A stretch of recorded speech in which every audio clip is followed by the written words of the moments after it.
the fourth episode of our season 24. This is Alwin Ignacio, the diva that you love.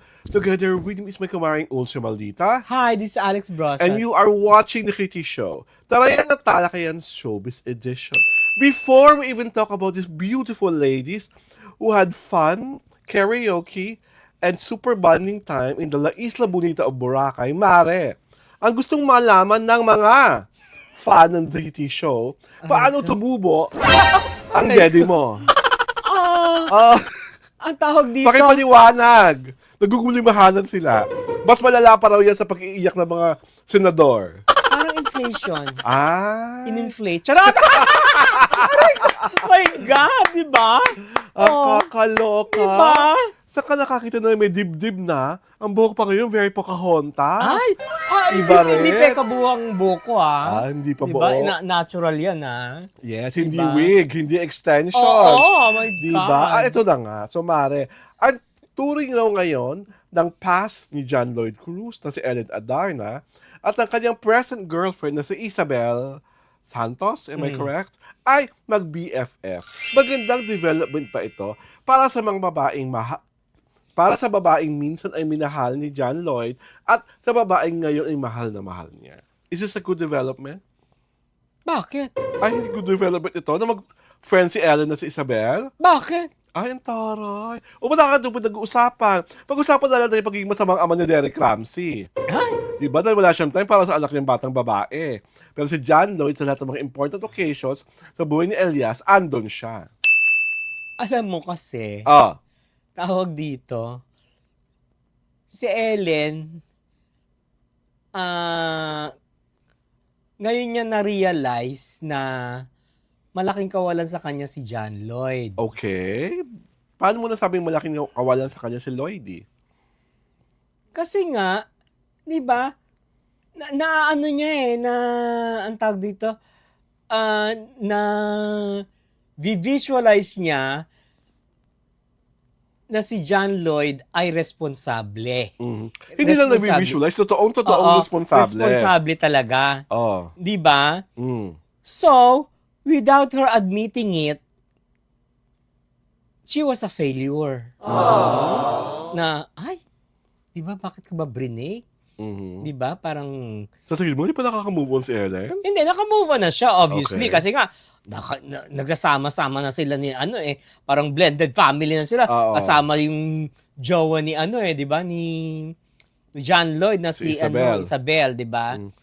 Bakit yung jowa ni Derek hindi pa na sinasama? Ano Wala na? pa bang bagong jowa kay Derek? Wala pa. Okay. Oo, parang hindi pa siya part of the equation kasi yung yung galit ni hindi pa Hindi pa nagsusubside. humuhupa. Mm-mm. Is Ellen and Derek pushing to an annulment?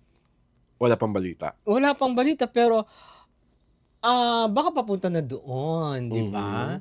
Baka paano na 'yon. Tsaka kasi si Ellen, di ba, parang sineryoso siya ni ni Derek. Considering na si Derek ang dami naging girlfriend. Pero sa kanya yung pinakaseryoso. Kasi siya ang Kasi pinakasalan. siyang pinakasalan, di ba? Mhm. Pero it did not work out. Materialize Oo. into a forever. Oo. Walang forever sa kanila. So, na-discover nila yung yung undiscovered and unexplored nila characters. Uncharted waters Oo. sila na inililihim-lihim nila na nagliligawan pa lang, nung boyfriend-girlfriend pa Kasi lang. parang whirlwind yung romance nila. Sumambulat na After lang the- nung Oo. they're together na. After the breakup, di ba? Pero ito namang nakikita ko itong si Ellen na maganda yung samahan kay Lloydie. Feeling ko wala siguro siyang inggit. Pero siguro may panghihinayang. Di ba? Pwede. Pero ako, I think the reason why she's really wants a good relationship with John Lloyd is because tatay ng anak niya. Di ba? Iba rin talaga yung dating na si John Lloyd, mahal yung anak niya. Via V tatay din naman ang anak niya si Derek Hindi ko makasagot si Oh. Derek kung bakit Di ganyan ba? ang ginagawa niya. But si John Lloyd has been consistent Oh. in spending quality time Mm. with Elias. Mm. Which is something, kasi parang feeling ko, di pa ata pinapayagan ni Ellen na makita yung anak na babae with Derek. Is that correct? Hindi, pinayagan na. Dinala nga sa abroad di ba? Dinala nga sa sa ano ba yan? Sa ibang bansa kung Oo, saan sa ibang man. bansa, di ba? Parang England ba? Parang ganon. Pero hindi na nasundan. Mhm. Parang ganon, parang it was, kasi nga di ba parang pinalalabas niya, Derek was a remiss in supporting. Sa akin naman kasi, Ellen, ang yaman-yaman mo naman.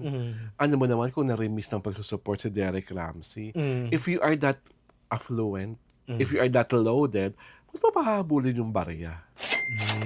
Di ba? Nagkakaroon ka patuloy ng emotional stress. Nagkakaroon ka pa ng reason to vent, to be angry, to be upset over like a measly, for example, 50,000 or 100,000. For crying out loud, parang kalahati ng Cebu ata inyo. Ha? Ganon? Diba? She is a well-to-do family. Bakit kailangan pang maghabol?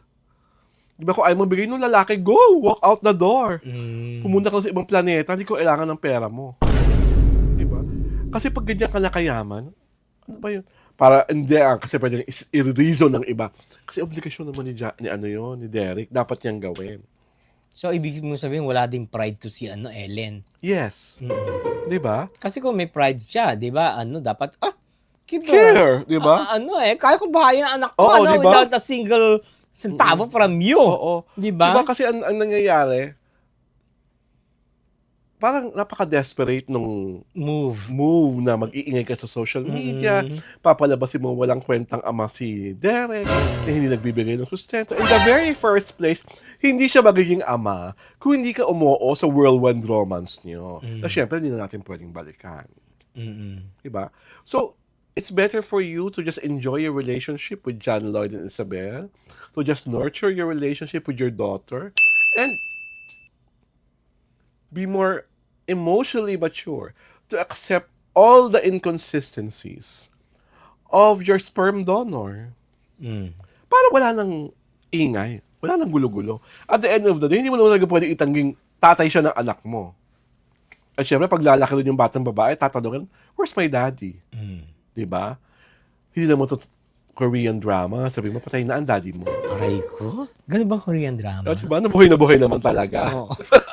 Aray ko, day. Diba? Kasi sa akin, nakakaloka lang yung matalino ka, maganda ka, mayaman ka, at dati naghahabol ka sa barya. Okay lang kung... Filthy rich kasi siya. Diba? Oh.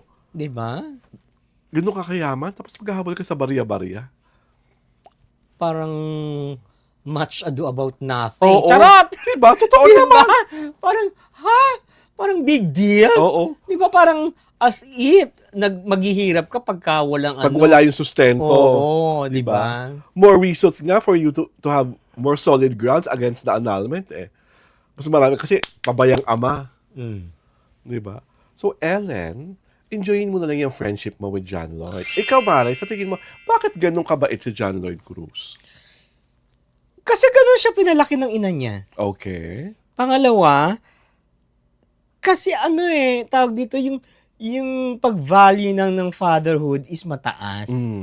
Diba? Kasi when you're a He father, really wants to become a responsible father. When you're a father, doon mo makikita yung inner values mo as a person. Kasi, syempre, may ka na you are rearing another, another human person. being. Diba? Oo. So, doon makikita how you are as a father. Okay. Diba? At itong pagiging BFF ni Ellen at Isabel, true-lalo o plastika?